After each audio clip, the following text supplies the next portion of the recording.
Assalamualaikum warahmatullahi wabarakatuh. Innal hamdalillah nahmaduhu wa nasta'inuhu wa nastaghfiruh wa na'udzu billahi min syururi anfusina wa min sayyiati a'malina. May yahdihillahu fala mudilla lahu wa may yudlilhu fala hadiyalah. Asyhadu an la ilaha illallah wa asyhadu anna Muhammadan abduhu wa rasuluh. Allahumma sholli ala sayyidina Muhammad wa ala ali sayyidina Muhammad. Ya ayyuhalladzina amanu taqullaha haqqa tuqatih wa la tamutunna illa wa antum muslimun. Subhanaka la ilma lana illa ma 'allamtana innaka antal alimul hakim. Rabbi shrah li sadri wa yassir li amri wahlul 'uqdatam min lisani yafqahu qawli amma ba'd. Dan sepindah moga kita bersyukur kepada Allah kanthi wawasan alhamdulillahirabbil alamin.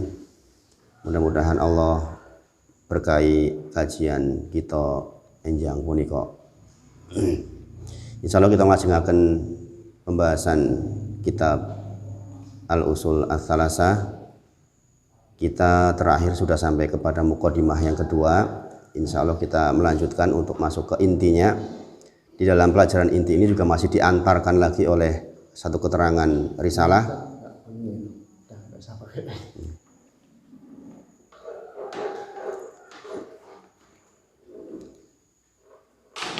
Mudah-mudahan saged dipahami insyaallah taala. Kita bacakan riyen nggih kitabipun. Kemarin sampai dalil al-mujadalah. Ini di halaman berapa? Halaman 60 kalau di tulisannya ini nggih. I'lam arsadakallahu li ta'atihi. Anal hanifiyata millata Ibrahim anta budallaha wahdahu mukhlishon lahuddin wa bidzalika amarallahu jami'an nas wa khalaqahum laha kama qala ta'ala wa ma khalaqtul jinna wal insa illa liya'budun. Surah Ad-Dzariyat ayat ke-56. Kita bahas satu persatu nggih. I'lam sebagaimana penjelasan ingkang sampun lewat nggih menika ketahuilah kita disuruh ta'alam, disuruh belajar, yang wajib buat kita untuk mempelajarinya. Thalabul ilmi faridatun ala kulli muslimin, adalah kewajiban buat setiap muslim untuk mempelajari sesuatu. Dari kata-kata i'lam ini saya tambahkan tentang satu hal, jangan sampai kita termasuk orang yang sangat sibuk dunia sampai tidak sempat bermajelis. Ini pesan para ulama, sesuatu yang sangat mendalam nggih. Jangan sampai kita sangat sibuk dengan dunia nggih, tetapi kita sampai tidak bisa hadir di majelis, sampai tidak bisa sholat berjamaah. Ini kerugian nggih. Maka untuk proses pembelajaran ini butuh pengorbanan, butuh waktu, butuh semangat. Maka selalu diingatkan di awal pembahasan, i'lam arsyadakallahu, ini adalah doa sekali lagi dari mu'alifnya. Arsadakallahu berarti semoga Allah membimbingmu li ta'atihi, di dalam mentaatinya. Sepindah mali ini juga akhlak kaum muslimin kepada muslimin yang lain. Pastikan setiap kita bertemu dengan kaum muslimin katakanlah barakallah, barakallahu fikum, semoga Allah merahmati, semoga Allah menyayangimu, semoga Allah mencintaimu. Nah ini penting. Dan ini menjadi sebuah kebiasaan sebenarnya kalau di Arab Saudi nih. Kalau kita telepon atau kita ketemu tuh kebiasaannya adalah selalu mendoakan. Yang di Indonesia ini masih canggung, kadang-kadang anak sama orang tua saja kadang-kadang nggak mendoakan. Nah, ini harus dibiasakan ini, supados saling mendoakan. Jadi kita sesama muslim usahakan terus saling mendoakan. Walaupun mungkin kita jauh, kita ingat, apalagi kalau kepanggih. Jadi ketemu atau telepon itu yang pertama keluar dari lisan kita kalau bisa doa. Barakallah, barakallahu fikum, semoga Allah merahmati, semoga Allah menyayangi.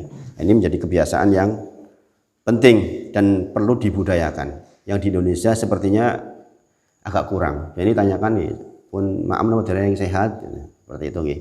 Kalau bisa barakallah dulu, semoga Allah merahmati. Kemudian di sini arsadakallah itu semoga Allah membimbingmu li taatihi, di dalam menaatinya. Ini doa agar kita itu bertakwa kepada Allah.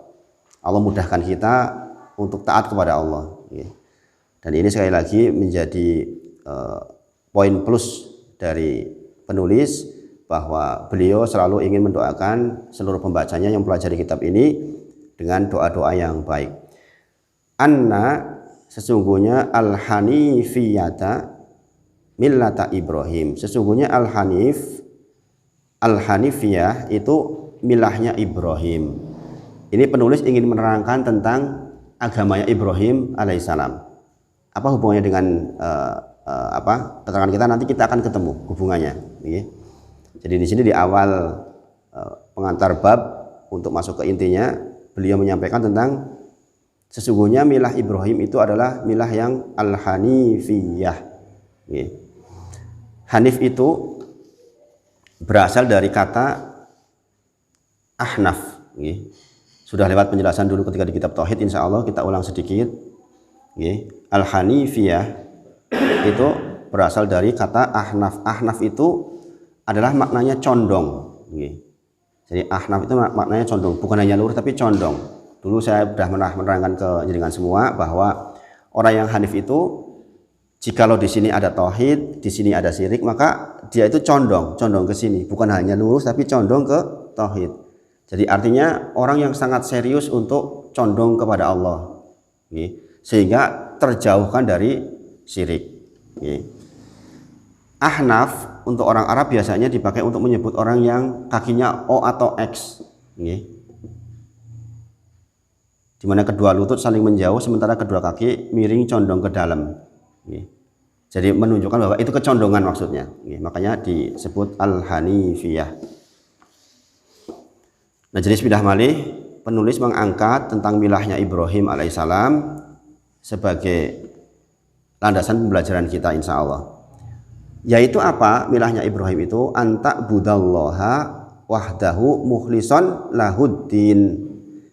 Agamanya Ibrahim alaihissalam itu adalah agar orang-orang menyembah Allah semata, wahdahu, mukhlisan lahuddin, dan memurnikan penyembahan atau memurnikan agamanya hanya kepada Allah semata.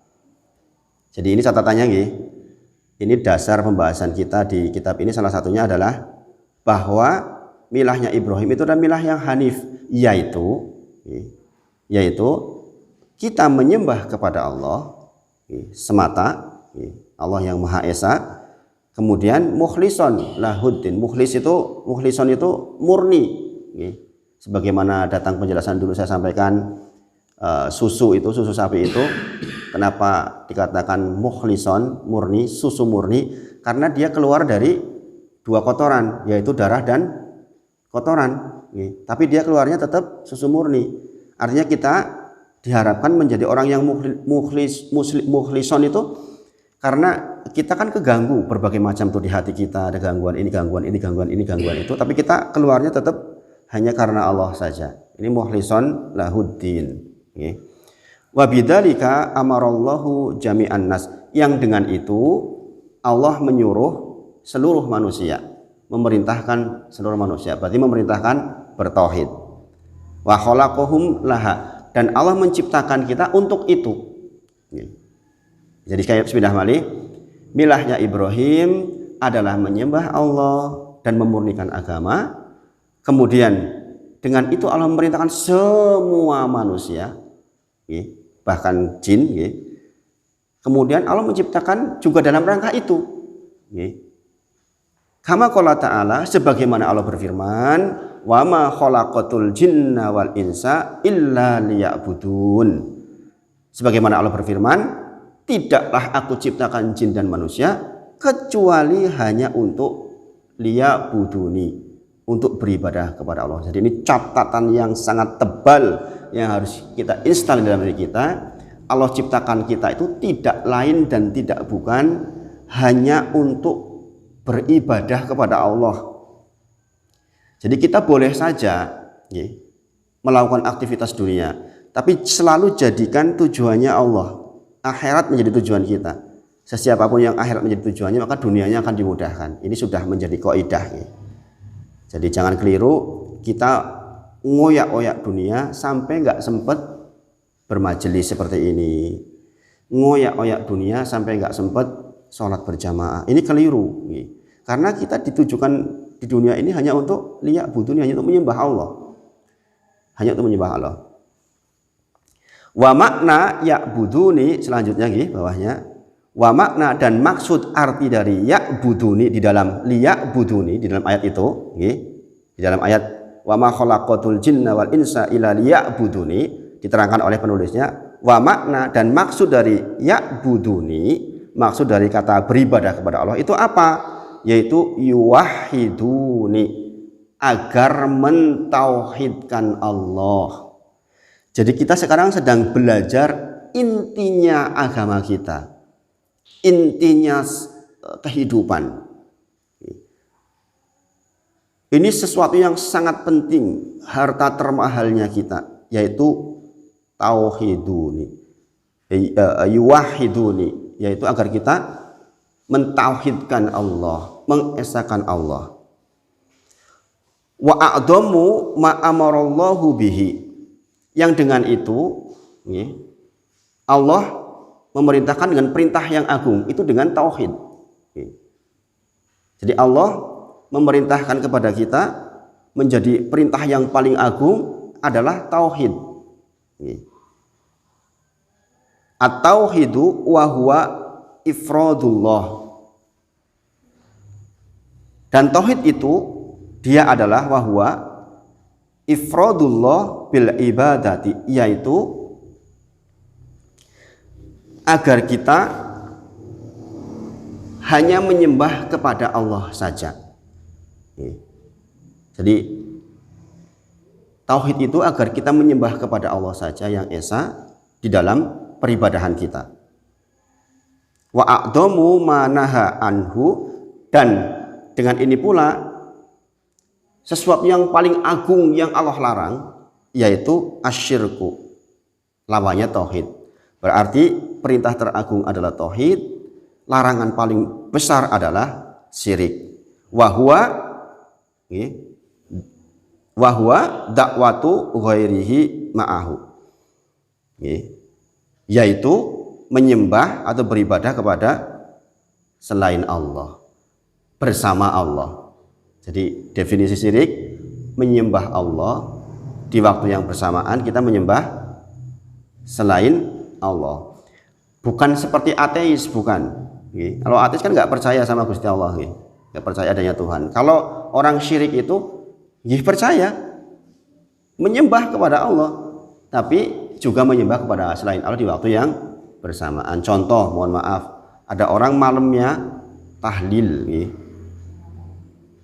sampai malam tahlilan. Paginya misalnya dia datang ke kubur-kubur wali misalnya, mencari barokah. Itu udah keliru, berarti kan dia menyembah kepada Allah. Dia meminta kepada Allah, tetapi di waktu yang bersamaan dia juga meminta kepada selain Allah dalam berbagai macam bentuknya. Nanti bab tentang syirik dibahas tersendiri. Nah, Bapak Ibu sedaya, kita lihat penjelasan di dalam syarah kitabnya. Saya bacakan mengapa penulis kok mengambil milahnya Ibrahim alaihissalam untuk menjadi dasar dari penjelasan ini. Alasannya dulu udah pernah sampaikan di kitab Tauhid, karena Nabi Ibrahim itu adalah Nabi yang istimewa. Di antara hal yang menunjukkan keistimewaan beliau yaitu terdapat di dalam surah An-Nahl ayat 123. Ini penjelasannya Allah Subhanahu wa taala memerintahkan Rasulullah sallallahu alaihi wasallam untuk mengikuti ajaran Nabi Ibrahim alaihissalam. Allah berfirman di dalam surah An-Nahl ayat 123, "Summa auhayna", kemudian Allah wahyukan ilaika kepada Nabi Muhammad, "anit tabi millata Ibrahim hanifan", kemudian kami wahyukan kepadamu Muhammad, ikutilah agama Ibrahim, seorang yang hanif, wa ma kana minal musyrikin, dan bukanlah dia termasuk orang-orang yang mempersekutukan Allah. Ini perintahnya Allah untuk Nabi Muhammad SAW untuk mengikuti milahnya Ibrahim. Mungkin panjenengan bertanya, bukannya Nabi Muhammad SAW lebih afdol dari Nabi Ibrahim alaihissalam? Tentu saja iya, kita katakan tentu saja Nabi Muhammad SAW lebih afdol dibandingkan Nabi Ibrahim. Tetapi dalam kasus ini maksudnya Nabi Ibrahim itu lebih dulu. Bahkan beliau adalah kakeknya Nabi Muhammad SAW dari Ismail. Nanti menurunkan sampai Quraisy, sampai akhirnya ke Nabi Muhammad SAW. Nah ini nanti ada manfaatnya. Maksudnya apa? Karena orang-orang Yahudi, orang-orang Nasrani, orang-orang Quraisy semuanya mengklaim mereka mengikuti Ibrahim alaihissalam. Jadi Ibrahim alaihissalam itu adalah nabi yang diakui oleh semua agama ini. Karena Bani Israel juga keturunan Ibrahim alaihissalam lewat Ishak alaihissalam. Sementara dari Nabi Muhammad lewat Ismail alaihissalam. Jadi mereka semuanya mengaku, dan ini diulang-ulang dalam Al-Quran tentang klaim orang-orang Nasrani Yahudi bahwa mereka sesungguhnya mengikuti agama Ibrahim alaihissalam. Nah, ini ada kaitannya, jadi ketemu nih tentang pembahasan ini. Kemudian Nabi Ibrahim alaihissalam juga memerintahkan kita. Kalau tadi kan memerintahkan Nabi Muhammad SAW untuk mengikuti Nabi Ibrahim milahnya. Sekarang Allah pun memerintahkan kita seluruh manusia di dalam surah Ali Imran ayat ke-95. Allah berfirman, "Fattabi'u millata Ibrahim hanifan." Maka ikutilah agama Ibrahim yang lurus. Itu perintah kepada kita semua manusia. Jadi ini keistimewaan Ibrahim alaihissalam, maka milahnya dipelajari. Yang ketiga, Nabi Ibrahim alaihissalam adalah Nabi yang pertama kali diberi gelar Khalilur Rahman atau kekasihnya Allah. Allah berfirman di dalam surah An-Nisa ayat 125, "Wattakhadallahu Ibrahima khalila." Dan Allah mengambil Ibrahim alaihissalam menjadi kekasihnya. Surah An-Nisa ayat 125. Tentu saja ini nabi yang istimewa karena tidak semua nabi mendapatkan gelar Khalilur Rahman. Dan yang kedua yang mendapatkan gelar itu adalah Nabi Muhammad Sallallahu Alaihi Wasallam. Ini alasan mengapa milahnya Ibrahim disuruh diikuti oleh Rasulullah, disuruh diikuti oleh kita. Yang intinya apa tadi? Anta'budallah wahdahu mukhlishan lahuddin. Jadi agama Ibrahim itu menyembah Allah saja, memurnikan agama, tidak menyembah kepada selain Allah. Kemudian Rasulullah menyampaikan tentang gelar Khalilur Rahman untuk dirinya, sebagaimana disampaikan oleh Nabi Muhammad sallallahu alaihi wasallam, "Annallaha takhadani."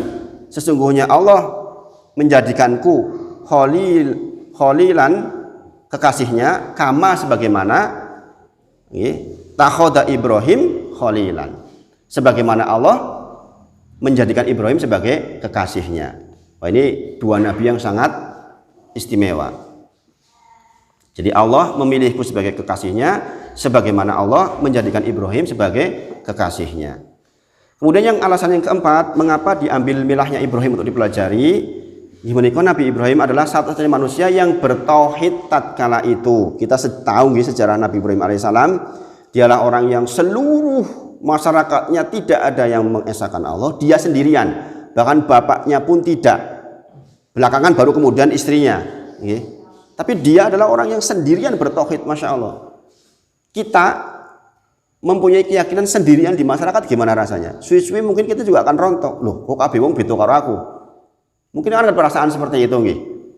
Tapi Ibrahim alaihissalam kuat, nggak ada urusan. Bahkan beliau disejarahkan berdebat dengan orang-orang yang menjadi penyembah berhala. Bahkan bukan hanya itu, dia membuat makar dengan memenggal berhala-berhala kecil, menyisakan berhala yang besar untuk mendebat mereka. Bahkan kemudian dia termasuk orang yang dibakar oleh Raja Namrud. Nah, ini menunjukkan bahwa Nabi Ibrahim itu nabi yang masya Allah, yang luar biasa. Kemudian yang kelima yang tadi saya sampaikan, Nabi Ibrahim alaihissalam diakui oleh orang-orang dari kaum Yahudi, Nasrani, orang musyrik Arab, dan juga tentunya kaum muslimin. Kita semua mengaku Ibrahim alaihissalam. Jadi ini nabi yang diterima, diakui, diklaim oleh semua agama. Di dalam Al-Quran surat Ali Imran 67 Allah berfirman, "Makana Ibrahimu Yahudiyan wala Nasraniyan." Ibrahim ini penegasan dari Allah. Ibrahim bukan seorang Yahudi dan juga bukan seorang Nasrani. Walakin akan tetapi kana hanifa musliman wa ma kana minal musyrikin. Tapi dia adalah seorang yang lurus lagi berserah diri, muslim berserah diri. Berarti maksudnya Islam secara keseluruhan, Nabi itu seluruhnya Islam. Maksudnya muslim adalah orang yang berserah diri kepada Allah maksudnya. Jadi dengan Islam, dengan muslim adalah artinya jenengan orang yang berserah diri kepada Allah. Dan Ibrahim alaihissalam adalah disebutkan di sini musliman. Dia seorang yang berserah diri kepada Allah. Dan dia termasuk golongan orang-orang, dan bukanlah dia termasuk golongan orang-orang yang musyrik. Surah Ali Imran ayat 67. Jadi ini keterangan oleh penulis mengapa kita mempelajari milah Ibrahim, karena 5 alasan ini setidaknya. Ada beberapa alasan lain. Tapi yang disebutkan di dalam buku ini adalah 5 alasan ini. Bismillahirrahmanirrahim. Syekh Muhammad At-Tamimi menyampaikan bahwa hakikat agama Ibrahim adalah menyembah Allah semata dan memurnikan ketaatan kepadanya. Artinya mentauhidkan atau pengesahan Allah dengan tidak beribadah kepada selain Allah, tidak kepada berhala-berhala, benda-benda langit, tidak kepada siapapun. Makanya atas hal ini tadi penulis mendatangkan dalil nggih menika wa ma khalaqatul jinna wal insa illa liya'budun, bahwa tidaklah Allah menciptakan jin dan manusia kecuali hanya untuk beribadah kepada Allah saja. Nah ini poin penting. Banyak orang yang kita hidup di dunia nggak ngerti tujuannya apa. Jadi urip nggopo to? Ya untuk ini, untuk beribadah kepada Allah. Allah sebutkan di dalam surah Ad-Dariyat ayat ke-56. Ini harus kita ingat-ingat terus ini. Sehingga setiap langkah gerak kita itu semuanya bernilai ibadah. Bismillahirrahmanirrahim, datangkan wa a'dhamu ma amarallahu bihi, hal teragung yang diperintahkan Allah adalah tauhid, yaitu mengesahkan Allah dalam ibadah. Wa huwa ifradullahi bil ibadati, yaitu mengesahkan Allah di dalam ibadah. Inilah perintah teragung. Jadi kalau jangan mencari-cari apa toh sebenarnya perintah teragungnya Allah, ya ini tauhid. Mungkin jangan bertanya-tanya, tauhid kan sudah jelas mengesahkan Allah. Kenapa ini kok ditegaskan berulang-ulang oleh para dai? Karena memang semuanya tuh bergantung kepada ini, persoalan tauhid ini. Kerusakan-kerusakan di bumi ini semuanya berangkat dari kerusakan tauhidnya. Ketika dia tauhidnya bagus, memurnikan tauhid betul, itu nggak akan terjadi kerusakan-kerusakan di dunia ini. Orang berani berzina, orang berani melawan aturan Allah, itu karena tauhidnya tuh nggak bagus. Kalau tauhidnya bagus, dia berdagang, dia akan hati-hati, khawatir dagangnya menyalahi syariat. Karena tauhidnya bagus, makanya dakwah pertama itu tauhid dulu. Kalau tauhidnya sudah betul, yang lain-lain nanti otomatis ikut betul. Makanya ini sesuatu yang sangat penting kita dalami. Dan ini jamaah sedaya merupakan tugas seluruh nabi. Jadi perintah yang paling agung dari Allah untuk kita adalah tauhid, yaitu mengesahkan Allah, dan ini adalah tugas semua nabi. Allah berfirman di dalam surat An-Nahl ayat 36, walaqad ba'asna fi kulli ummatin rasulan an i'budullah wajtanibut taghut. Dan sesungguhnya kami telah mengutus Rasul pada tiap-tiap umat untuk menyerukan sembahlah Allah saja dan jauhilah taghut atau sesembahan selain Allah. Ini misinya diturunkan Nabi. Jadi kalau kita tahu ini, kita akan jadi ringan hidup. Oh ternyata itu toh tujuan kita hidup, mentauhidkan Allah, mengesahkan Allah, hanya menyembah. Kalau kita sukses di situ, insya Allah sukses di akhirat, insya Allah. Bahkan di dunia. Dikatakan seseorang yang mentahkik maksudnya menjadikan tauhid murni betul, Allah jaminkan kepada dirinya keamanan kehidupan di dunia dan di akhirat. Orang-orang yang jenengan itu kekurangan. Seseorang yang tauhidnya betul akan dijamin oleh Allah di dunia dan di akhirat. Karena memang tujuan kita diciptakan ya ini. Tidak mungkin Allah akan membinasakan orang yang tauhidnya bagus. Tidak mungkin Allah akan menyia-nyiakan orang yang tauhidnya bagus. Ada seseorang yang ingin meninggalkan pekerjaan yang Allah nggak ridhoi terkait dengan riba. Mungkin di dalam pikirannya akan dihantui, Lah engko nek aku metu saka pekerjaan iki engko aku terus dadi apa? Nggih, dagang apa gitu. Nah, tetapi kalau kita tauhidnya murni, insya Allah akan dikasih jalan. Allah akan tunjukkan jalannya. Nah, ini penting sekali kita tanamkan dalam diri kita karena ini janji Allah untuk kita. Sekapidah malih, jadi ini tugas dari setiap nabi. Walaqad ba'asna fi kulli ummatin rasulan an i'budullah wajtanibut taghut. Allah juga berfirman tentang Nabi Hud. Ini dikatakan pada seluruh nabi. Ini contohnya adalah kisahnya Nabi Hud alaihissalam di dalam surah Al-A'raf. Wa ila adin akhahum hudan, dan kami mengutus kepada kaum Ad. Nah, ini kaum Ad, jadi dengan cari kisahnya kaum Ad, saudara mereka, akhahum qala, kemudian apa yang dikatakan? Hai kaumku, kata Hud alaihissalam, sembahlah Allah, sekali-kali tidak ada Tuhan bagimu selain darinya, maka mengapa kamu tidak bertakwa kepadanya? Ini Hud alaihissalam. Sebenarnya malih, tugas setiap nabi adalah agar orang-orang menyembah kepada Allah dan menjauhi sesembahan selain Allah. Di antaranya dicontohkan ini adalah kisahnya Hud alaihissalam di dalam surah Al-A'raf ayat 60 tentang perkataan Hud kepada kaumnya. Kemudian di dalam surah Nuh ayat 23 kisahnya Nabi Nuh. Dan mereka berkata, orang-orang kaum Nabi Nuh, jangan sekali-kali kamu meninggalkan penyembahan Tuhan-Tuhan kamu, dan jangan pula sekali-kali kamu meninggalkan penyembahan Wad, dan jangan pula Swa, jangan pula Yahud, jangan pula Ya'uq dan Nasr. Ini 5 nama berhalanya kaum Nabi Nuh alaihissalam. Mereka mengatakan, ojo pisan-pisan ninggalkan sesembahan kepada itu. Jadi ini disampaikan tentang apa yang menjadi sesembahan dari kaum Nabi Nuh yang kita tahu akhirnya dibinasakan, kecuali beberapa orang saja, sekitar berapa yang masuk ke dalam kapal itu. Ada yang mengisahkan katanya 80 saja. Jadi kita semua adalah keturunan Nabi Nuh alaihissalam, karena sebelum Nabi Nuh sudah dihilangkan seluruhnya. Maka ini menjadi bapak kedua setelah Adam alaihissalam.